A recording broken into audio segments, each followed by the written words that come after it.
Hey fan, subscribe to the channel and leave a like so you can receive more news from the Raptors.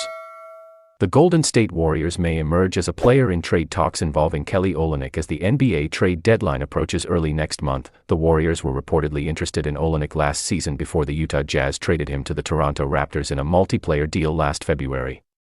That trade saw Toronto part with a late first-round pick to acquire Olynyk and Ochai Agbaji. According to ESPN's Ramona Shelburne, Golden State had very serious conversations with the Jazz about Olynyk before pivoting to Toronto's deal. Golden State's need for a backup center remains pressing.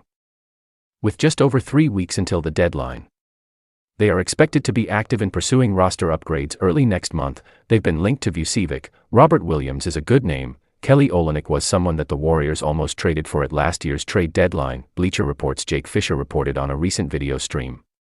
That was, from my understanding, very close to being done. So Kelly Olynyk is a name I would keep an eye on for Golden State still. Very manageable salary to trade for, right around the mid-level exception. Olynyk continues to stand out as one of the league's top three-point shooting big men, hitting 42.3% of his attempts this season, albeit on a small sample size. Known for his basketball IQ and passing ability, he can play a key role in facilitating an offense. However, the 33-year-old Canadian has shown signs of decline, struggling defensively and averaging just 14.8 minutes per game in 16 appearances for Toronto.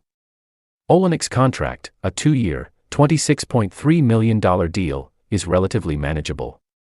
However, constructing a trade with Golden State could be challenging without involving recently acquired point guard Dennis Schroeder, who Toronto parted ways with last season. If Toronto decides to move Olynyk, they are unlikely to fetch more than a second-round pick and expiring contracts in return.